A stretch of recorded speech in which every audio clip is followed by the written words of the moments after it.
Energetic booster channel में मैं मोहित आपका स्वागत करता हूं। आज हम डाइजेस्टिव सिस्टम का शेष बचा जो पार्ट है वो पढ़ेंगे। लास्ट वीडियो में हमने स्मॉल इंटेस्टाइन के बारे में पढ़ा था। स्मॉल इंटेस्टाइन के 3 पार्ट होते हैं जो मैंने आपको बताए थे। ड्यूडेनियम,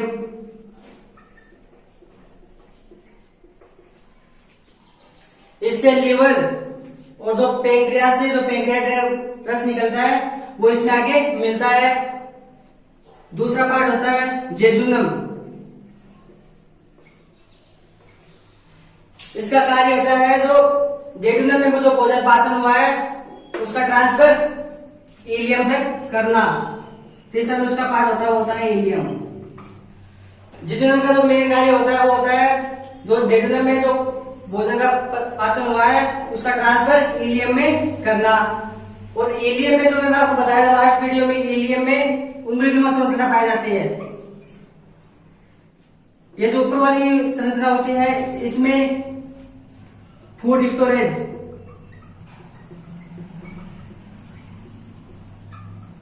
और ये जो नीचे वाली संरचना होती है इसमें डाइजेस्टिव फूड या वेस्ट फूड। अब जो वेस्ट फूड होता है वो इलियम के बाद अब आता है लार्ज इंटेस्टाइन में। तो आज हम ये पढ़ेंगे।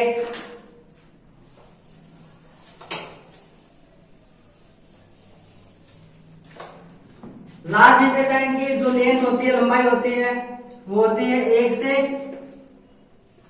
1.5 मीटर। और इसका जो व्यास होता है डायमीटर वो होता है 3 से 3.5 सेंटीमीटर। अब जो लार्ज इंटेस्टाइन होती है इसके 3 पार्ट होते हैं। नंबर 1 सीकम, नंबर 2 पे आता है कोलोन,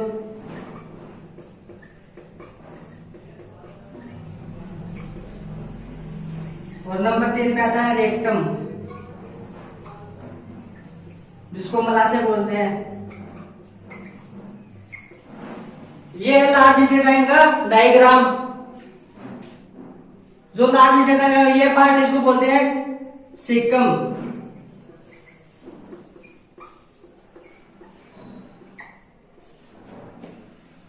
लार्ज इंटेस्टाइन का ये जो पार्ट होता है इसको बोलते हैं कोलोन, और ये जो पार्ट इसको बोलते हैं रेक्टम, और जो नीचे नीचे वाला पार्ट है इसको बोलते हैं एनस। जो सीकम वाला पार्ट होता है इसमें वर्टिबल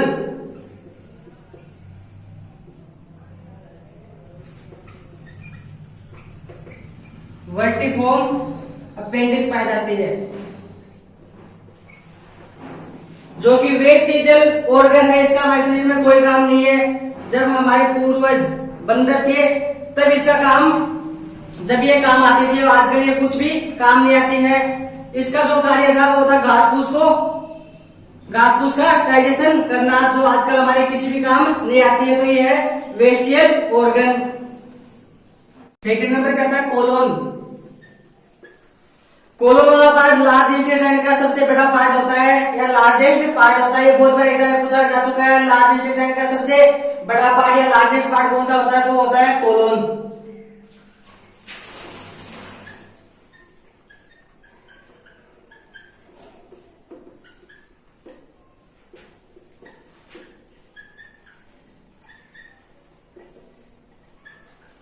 लार्ज इंटेस्टाइन का लार्जेस्ट पार्ट कोलोन होता है। कोलोन में कोलीफॉर्म बैक्टीरिया पाए जाते हैं जो कि डाइजेस्टिव फूड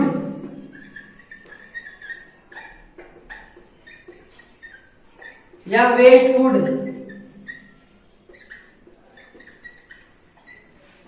पे लाखों की संख्या में लड़के जो वेस्ट फूड होता है उसको सड़ाया गला देते हैं, जिसे हम फीसेस या मल बोलते हैं। जो ये कोलीफॉर्म बैक्टीरिया होते हैं ये वेस्ट फूड पे लगकर उसको सड़ा गला देते हैं, जिसे हम फीसेस या मल बोलते हैं। उसके बाद जो ये फीसेस होता है वो रेक्टम में जाता है। नंबर 3 पे लार्जेस्ट कौन सा पार्ट है, वो है रेक्टम।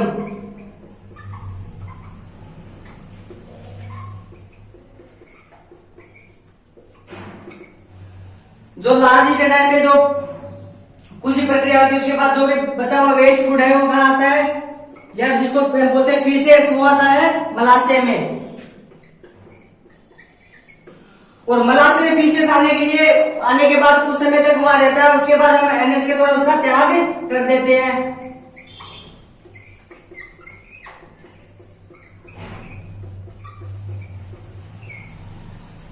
ये था हमारा लार्ज इंटेस्टाइन। लार्ज इंटेस्टाइन का पहला जो पार्ट होता है वो होता है सीकम, सेकंड नंबर पे आता है कोलोन और थर्ड नंबर पे आता है रेक्टम। कोलोन के अंदर कोलिफॉर्म जीवाणु पाए जाते हैं जो कि वेस्ट फूड पर लगकर वेस्ट फूड को सड़ाया गला देते हैं। उसके बाद आता है रेक्टम। रेक्टम जो होता है वो फीसेस का स्टोरेज करता है कुछ समय के लिए, उसके बाद हम उसका एनएच के द्वारा त्याग कर देते हैं। तो अब हम डाइजेशन से संबंधित जो भी क्वेश्चन है उनका अध्ययन करेंगे। तो अब हम डाइजेस्टिव सिस्टम से जो रिलेटेड जो भी क्वेश्चन है उनको देखते हैं। तो पहला नंबर पे जो क्वेश्चन है वो मानव में भोजन कहाँ से प्रारंभ होता है। ह्यूमन में भोजन का डाइजेशन कहाँ से स्टार्ट होता है। तो जो डाइजेशन है मानव में वो भोजन का कहाँ से स्टार्ट होता है, वो होता है माउथ से।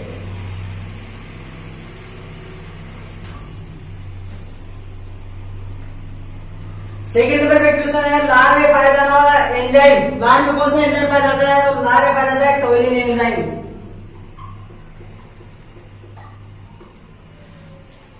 और जो टाइलिन एंजाइम होता है ये स्टार्च को माल्टोज में बदल देता है।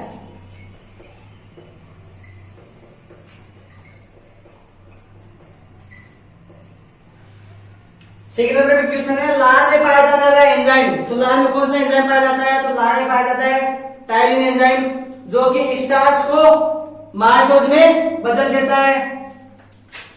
थर्ड नंबर पे क्वेश्चन है भोजन में मौजूद प्रोटीन का पाचन कौन करता है। तो प्रोटीन का पाचन करता है पेप्सिन। और जो पेप्सिन की अनेक फॉर्म होती है वो होती है प्रोपेप्सिन।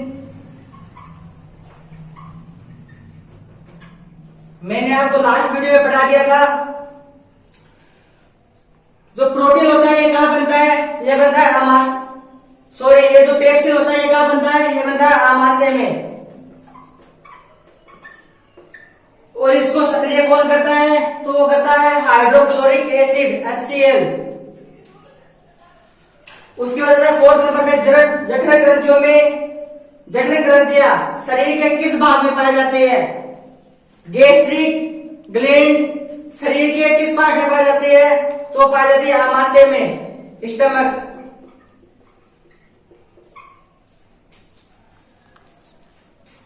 फाइव नंबर पे जो क्वेश्चन है वो है जठर ग्रंथियों से निकलने वाला रस में कौन सा एंजाइम पाया जाता है। तो जठर ग्रंथियों से कौन सा रस निकलता है, तो निकलता है HCl। HCl जो होता है वो दो एंजाइम को सक्रिय करता है, एक तो होता है पेप्सिन और एक होता है रेनिन। जो पेप्सिन की जो अनेक फॉर्म होती है वो होती है प्रोपेप्सिन, और जो रेनिन की अनेक फॉर्म होती है वो होती है प्रोरेनिन।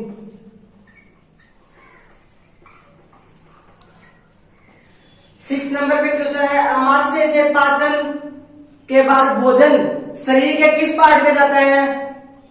तो आमाशय से भोजन का पाचन होने के बाद वो छोटी आंत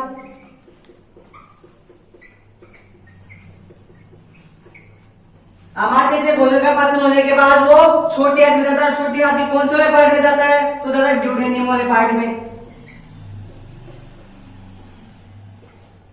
एग्जाम बहुत बार परीक्षा में ये क्वेश्चन बहुत बार परीक्षा में आ चुका है। पितरस का निर्माण शरीर के किस भाग में होता है, तो पितरस का जो निर्माण होता है लीवर में, यकृत।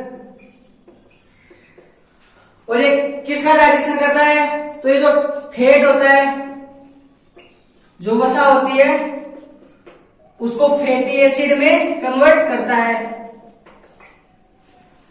8 नंबर पे क्वेश्चन है पित्रस का संग्रहण, बाइल जूस। पित्रस को बोलते हैं बाइल जूस। बाइल जूस का स्टोरेज कहाँ होता है? तो जो बाइल जूस का स्टोरेज होता है वो होता है गाल ब्लैडर, पित्ताशय में।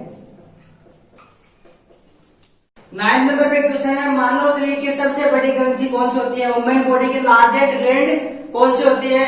तो होती है पीयूष ग्रंथि, सॉरी यकृत, लीवर।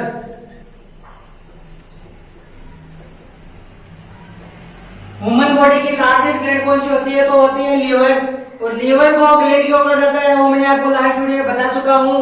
लीवर जो होता है वो बाइल जूस,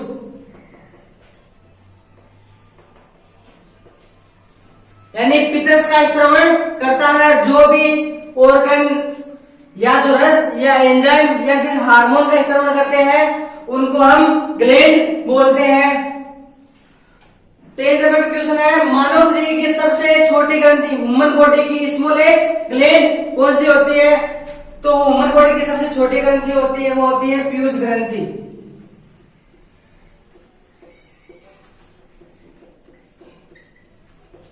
पीयूष ग्रंथि मानव शरीर के किस पार्ट में पाई जाती है? तो पाई जाती है ब्रेन में, मस्तिष्क में। 11 नंबर पे क्वेश्चन है खाने में जो विषैले पदार्थ आ जाते हैं, जो जीवाणु आ जाते हैं उनको नष्ट कौन करता है? तो वो करता है यकृत।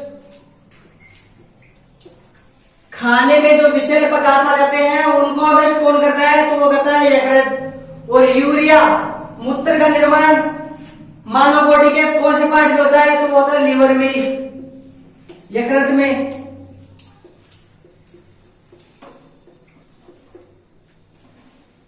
13 नंबर पे क्वेश्चन है अग्नाशय से निकलने वाले अग्नाशय रस में कौन कौन से एंजाइम पाए जाते हैं? तो इसमें 3 प्रकार के एंजाइम पाए जाते हैं। पहले प्रकार था ट्रिप्सिन,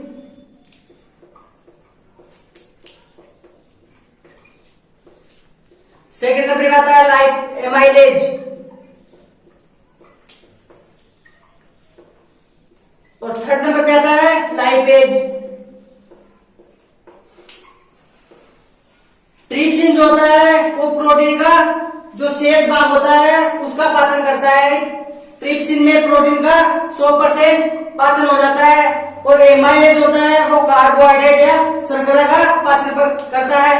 कार्बोहाइड्रेट का 70% पाचन हमारे मुंह में हो जाता है, और जो 30% जो बचा हुआ शेष भाग होता है कार्बोहाइड्रेट का उसका पाचन एमाइलेज में हो जाता है। यानी कार्बोहाइड्रेट का पूर्ण पाचन क्या होता है? वो होता है एमाइलेज में। उसके बाद आता है लिपिड, वसा, उसका पाचन क्या होता है? तो 90 से 95% तो वसा का पाचन बाइल जूस द्वारा कर दिया जाता है, पित्तरस द्वारा। और जो शेष बचा हुआ उसका जो पाचन है उसका डाइजेशन कौन करवाएगा? वो करवाएगा लाइपेज। तो 30 नंबर पे जो क्वेश्चन था वो है अग्नाशय से निकलने वाले अग्नाशय रस में कौन कौन से एंजाइम पाए जाते हैं? तो पहले नंबर पे आता है ट्रिप्सिन, सेकंड एमाइलेज, और थर्ड नंबर पे आता है लाइपेज। जो ट्रिप्सिन होता है वो प्रोटीन का पाचन करता है, जो एमाइलेज होता है वो शर्करा या कार्बोहाइड्रेट का पाचन करता है, और थर्ड नंबर पे लाइपेज ये फैटी एसिड या फैट का पाचन करता है। उसके बाद है 14 नंबर पे आमाशय से निकलने वाले पेप्टोन्स को अमीनो अम्ल में कौन कन्वर्ट करता है? तो मैंने आपको यह बता चुका हूं। जो आमाशय से निकलने वाले पेप्टोन्स को अमीनो अम्ल में कौन कन्वर्ट करता है? तो वो करता है ट्रिप्सिन।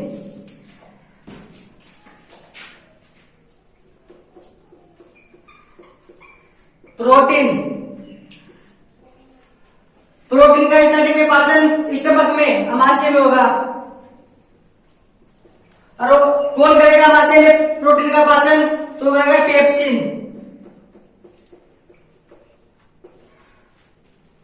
प्रोटीन को पेप्सिन किस में कन्वर्ट कर देगा? पेप्टोन्स में।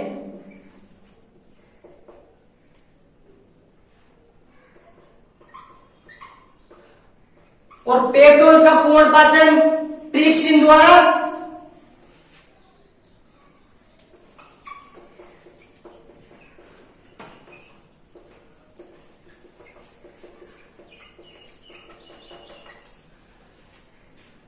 पाचन हमारे शरीर में स्टमक में होता है, जो कि पेप्सिन करता है। पेप्सिन प्रोटीन को पेप्टोस या पेप्टाइड्स में कन्वर्ट कर देता है। उसके बाद जो पेप्टोन्स होता है उसका पाचन ट्रिप्सिन द्वारा कर दिया जाता है। ट्रिप्सिन पेप्टोन्स को अमीनो एसिड या अमीनो अम्ल में कन्वर्ट कर देती है। तो हमारे जो 14 नंबर पे जो क्वेश्चन है उसमें ये पूछा गया, आमाशय से निकलने वाले पेप्टोन्स को अमीनो अम्ल में कौन कन्वर्ट करता है? तो करता है ट्रिप्सिन।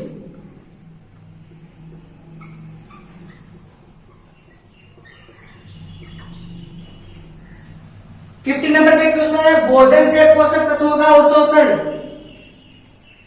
हमारे जो शरीर में जो भोजन का डाइजेशन हुआ है उसका उनके पोषक तत्वों का अवशोषण शरीर का कौन सा पार्ट करता है? तो कहता है छोटी आंत,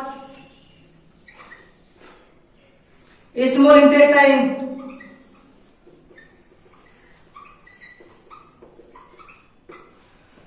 स्मॉल इंटेस्टाइन को भोजन का जो पोषक तत्व होते हैं भोजन में से उनका अवशोषण कर लेती है।